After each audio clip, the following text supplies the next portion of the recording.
audio or recording the audio on my phone for this video. This will be the first time that I'm actually ever doing this, so we're gonna hope that the audio comes out good. If it doesn't, I apologize.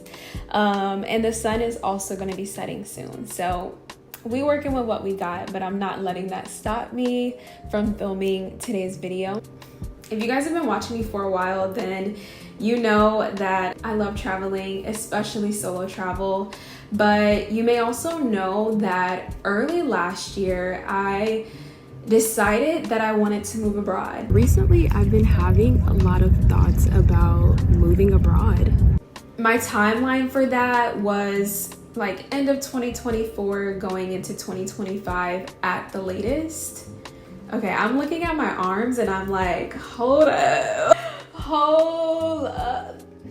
Anyway, so my timeline for moving abroad was like 2020, like the later part of 2024, going into 2025 at the latest. And now we are going into spring of 2024. So the time has come. We are here.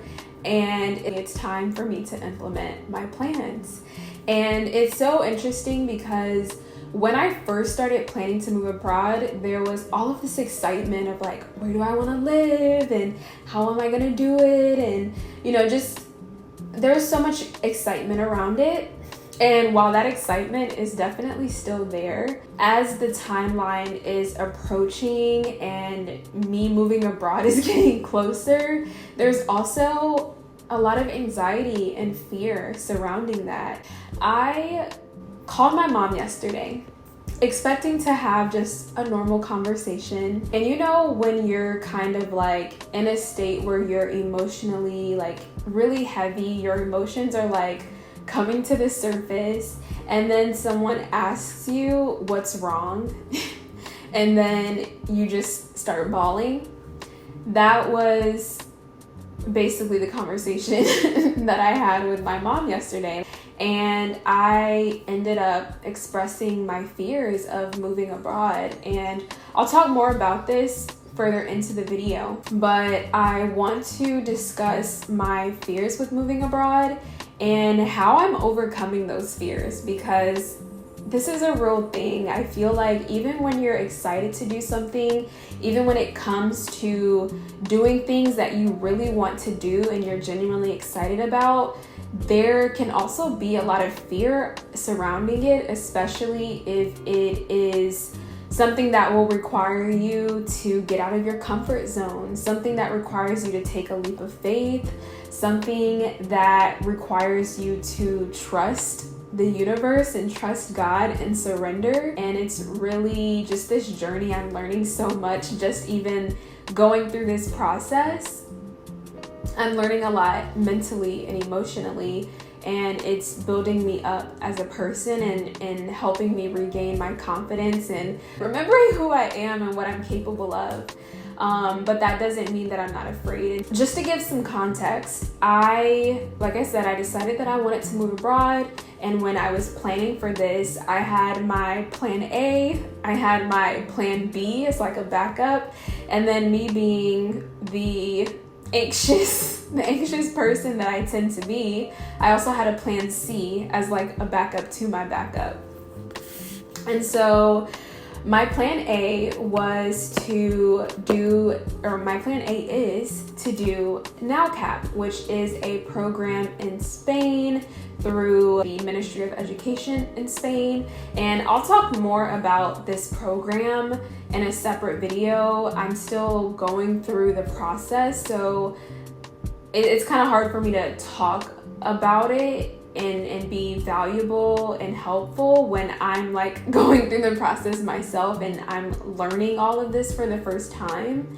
But I'll do a whole separate video on that. If you've done NALCAP before, if you've moved abroad before, if you're planning to move abroad or do any of this, definitely drop a comment. Let's support each other.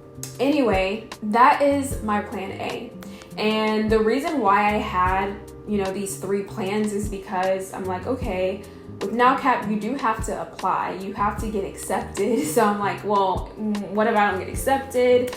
And again, these are where those self-limiting beliefs start to come in. But just 2 days ago, I want to say, I actually got the email saying that I was accepted and the next steps will be for me to get my regional placement. So I have already provided them with my top 3 region choices of where I want to live in Spain. So we're gonna see what they come back with, and then at that point I can decide to accept or decline the offer. I was feeling very overwhelmed by fear and self-limiting beliefs and just thinking the worst case scenario. And so one of the things that has helped me navigate my fears and is allowing me to continue to push through despite my fears is also thinking about and putting more energy into the best case scenario.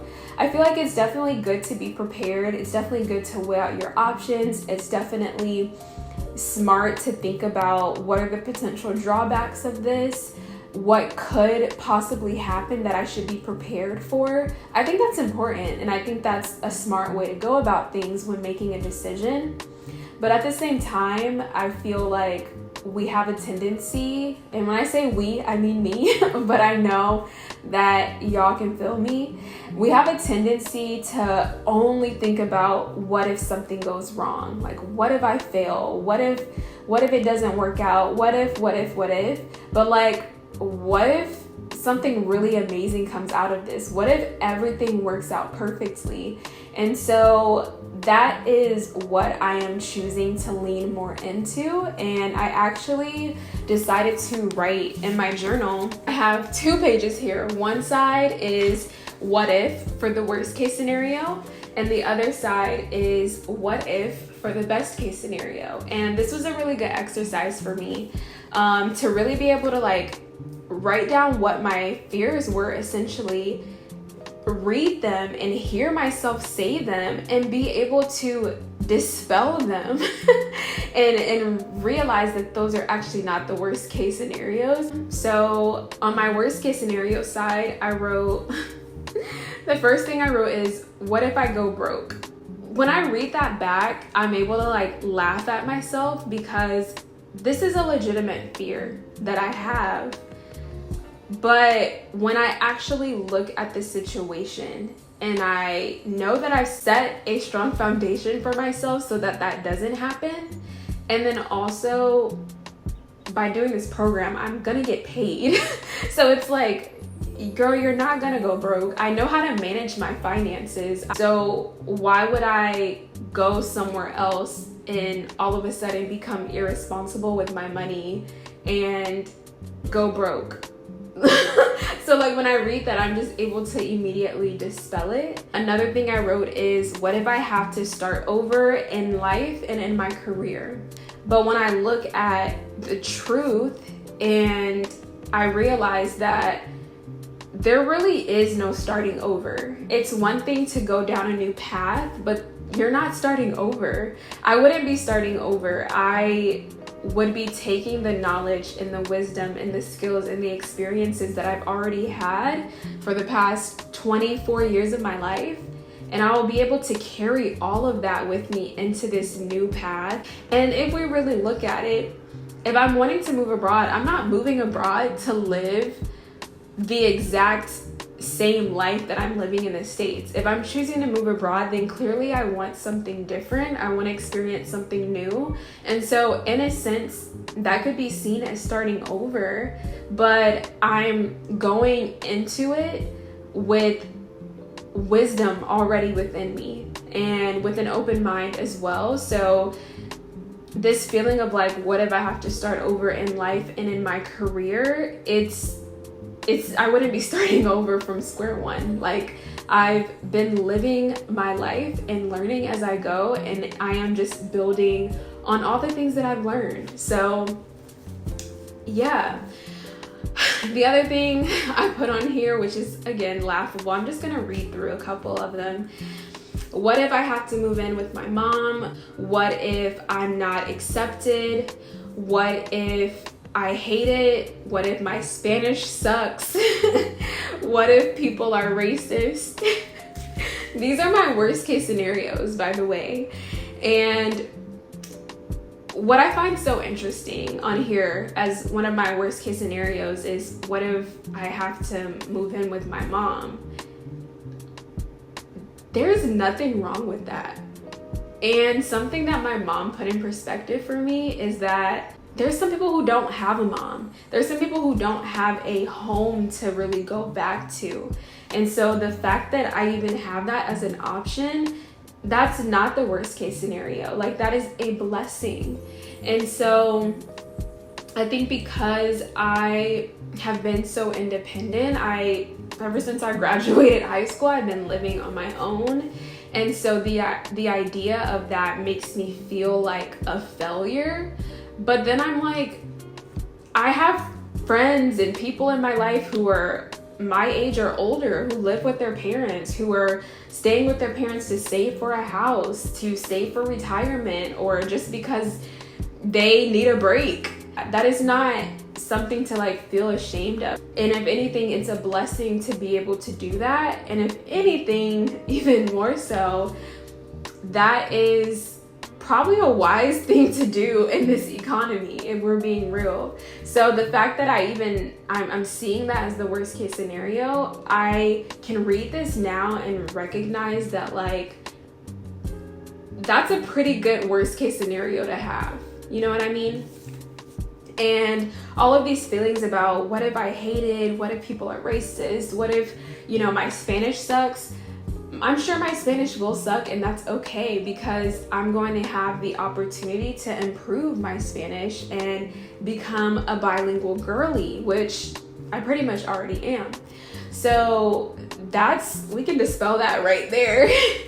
And, like, what if I hate it? Okay, I can at least say that I went through with it, allowed myself to experience it, and then make a choice to come back to the States. That's okay. If I am like, actually, this isn't for me, that is okay. I'm a US citizen, I can come back. There's nothing wrong with that. So it's just like, when I read these worst case scenarios, I'm able to hear myself say it out loud and realize how ridiculous it sounds, and not in a way of like invalidating what I feel, but just disempowering these fears and realizing that these worst case scenarios are not really that bad. So on to my best case scenarios. I have, what if I meet incredible people? What if I overcome my fears? What if I live an improved quality of life? What if I receive amazing opportunities that are in alignment? What if I am mentally at peace? What if I am financially abundant? What if I fall in love? What if, and that's the beauty of doing this, like, what if for the best case scenario, is that there's nothing too big. Like, just write it down, even if it doesn't seem realistic or you don't know how it would happen, but you just never know what opportunities may come across your path by taking a leap of faith. I put, what if I become fluent in Spanish? What if I love it? What if I make new friends? What if everything works out? It felt so good to write that and to think about that and to lean into everything working out and not putting so much energy into everything going wrong. And so this was a really good exercise for me that immediately put me at a better frame of mind. And so now I'm going through this process of kind of rewiring and reprogramming my mind to feel like, okay, once I have this negative thought that, what if it doesn't work out? Let me immediately counteract that with a positive thought of, what if everything works out? The universe isn't working against me, and in fact, it's the exact opposite. Everything is working in my favor, and God is ordering my steps and giving me the ability to create the life I want to live. A big part of me being able to get past my fears was being able to openly express my fears to someone that I love and care about. And I think this is so important when you're going through something and you're afraid, is being able to be honest and vulnerable with the people in your community that you care about and that you love, and that you know that it's reciprocated and you know that they support you and want the best for you. And I just had to be real with my mom. I was like, are you gonna see me as a failure? Like, if I, go abroad and then I have to come back? Or I knew that she wouldn't, but I don't know. I guess I just needed to really hear her say that she supported me. And my mom was like, you could tell me that you're gonna quit your job and move abroad for a year and come back, and I would be proud of you. And just her saying that was enough for me to feel like, okay, I will be okay. I have support. It's okay. I've been joining Facebook groups. I've been listening to podcasts. I've been connecting with other Black women and women of color that are living abroad and asking them about their experience. And I obviously know that my experience is my experience, their experience is their experience.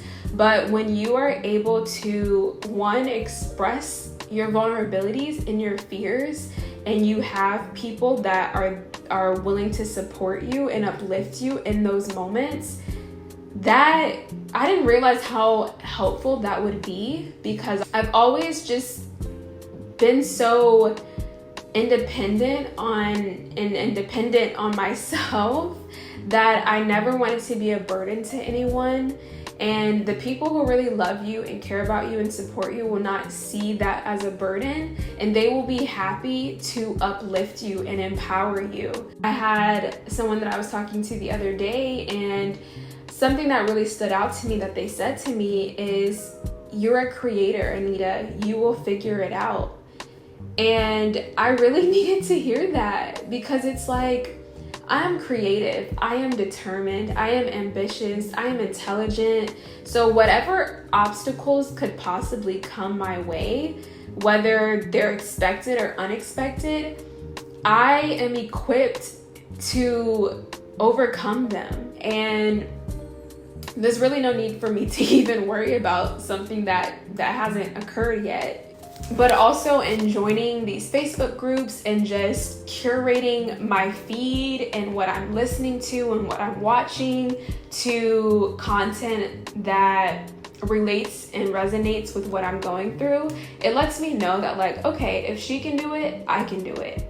If there's other Black women out here who are thriving abroad, then I know that that's possible for me, and I know that I can do it, and I know my journey will be my unique journey, and that's the beauty of it. So I feel like community, whether it's people in your family, your friends, but also, like, if you feel like you don't have family or friends that's supporting you, go on Facebook. I literally made a Facebook just to join some of these Black women travel, Black women abroad Facebook groups, so that I could be in community with people who are going down a similar path as me. Even like listening to podcasts and watching YouTube videos of Black women that are going down a similar path as me, it lets me know that I'm not alone. And it can be challenging when in your day-to-day life you have people who are not doing what you're doing. It can feel like a bit isolating, or it can feel like, am I making the wrong decision? Because you don't have any examples of it around you. So you kind of have to find those examples. So if there's anything that you have fears about, there's someone out there who had those same fears, and there's likely someone out there who overcame those same fears. So find those people. And if you still can't, then that is an opportunity for you to share your story and your journey, so that you can kind of trailblaze and pave the way. So when other people start to experience that, you can be the person that shows them it's possible. And the biggest part of this for me, honestly, has just been doing it scared and committing to doing it scared. I think making a commitment to yourself that you will try no matter what the outcome is. I've made a commitment to myself that I am going to do this. Like, I am going to go through with moving abroad. I am going to put in the effort to make it my reality, and I'm scared as hell. I am afraid, but it's like, you can acknowledge that you're afraid and that you're scared and that you're worried. You can acknowledge all of that and still be like, but I'm still gonna do it anyway. But I'm still committed to doing this because this is what I want for myself. And you can also admit to yourself that maybe this isn't what you really want. But if it's something you really want, you're not gonna let fear and anxiety get in the way. You're just gonna do it scared. And that's where I'm at. I'm at the place where it's like, I'm scared, but I'm gonna do it anyway. I remember I did a video talking about my experience skydiving. I literally jumped out of a plane from 18,000 feet high in the sky, and that was terrifying. I was so afraid. When I was at the edge of this plane about to jump out, y'all, I really was like, oh my gosh, this is happening. I am so afraid. I was shaking. And the moment that I jumped, fear gone.